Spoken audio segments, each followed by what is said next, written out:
మహిమ కలుగును గాక. నేటి దినపు వాగ్దానంతో మీ ముందుకు రావడానికి ప్రభు సహాయం చేస్తున్నారు పిల్లరా. ఇర్మీయా గ్రంథం 5వ అధ్యాయం 3వ వాక్యం.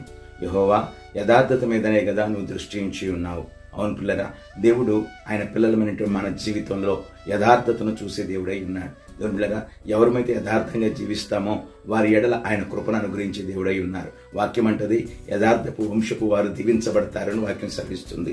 ఎవరు యథార్థంగా జీవించగలుగుతారో వారు నీతిని అలాగే భక్తిని కొనసాగించడానికి ప్రభు సహాయం చేసే దేవుడై ఉన్నారు.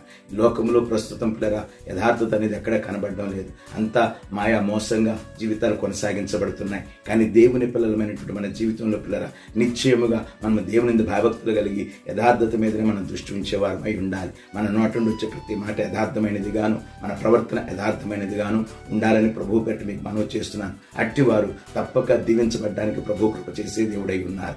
దేవుడు మిమ్మల్ని దీవించును గాక.